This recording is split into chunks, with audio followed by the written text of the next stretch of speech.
met my husband Liberation Day. I lost my sister Liberation Day. I don't know how she dies, but she does. On Liberation Day. A lot of people lost people Liberation Day. The mourning period was very short in those days if you planned on surviving. No time for Shiva. If there was time for Shiva, oh God, we all would have died. There was so much of it, death, all over the place. And my sister, who I'll tell you, I happen to love very much,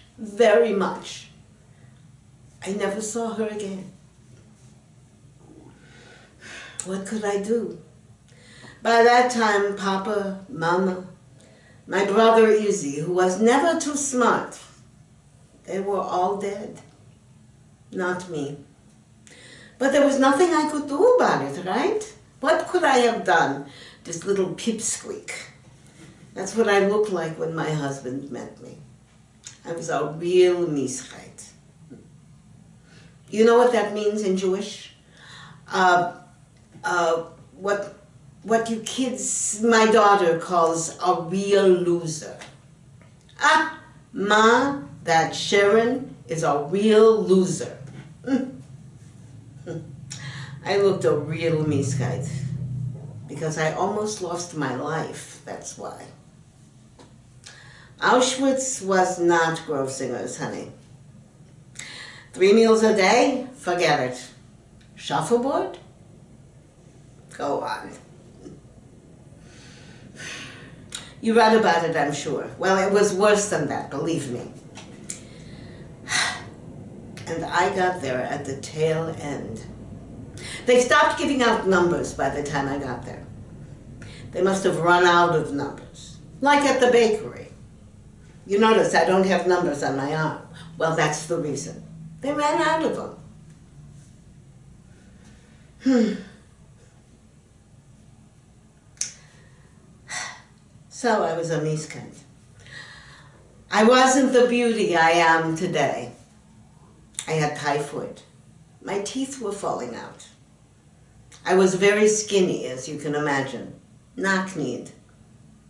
So, between the teeth missing and the knees knocking, I was not your typical bathing suit beauty.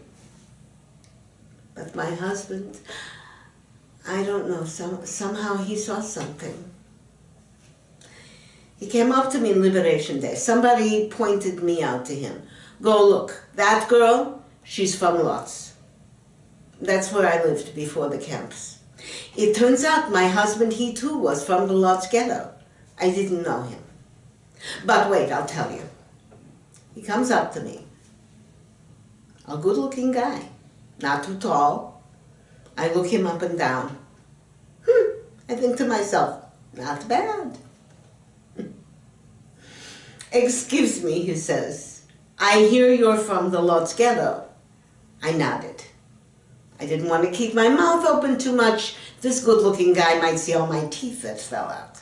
So I nodded, Tell me, he said. I'm looking for someone from the Lodz ghetto. Can you tell me if you happen to know if she's alive? Her name is Lola. She's a beautiful girl with a magical smile and a sense of humor you could plot. Tell me, he said, do you know if she survived? I asked him, what street does this Lola live on in the ghetto? He told me. It was my street. And what address? He told me. It was my address. And what was the last name of her family? That's me, I screamed, all of the spaces in my magical smile showing. That's me, I am Lola. And he carried me away. And as if it was all a dream, I woke up a housewife in Flatbush, making a filter fish for her family, a boy and a girl. Today, That boy has a daughter named for my sister. And the girl is a clinical psychologist.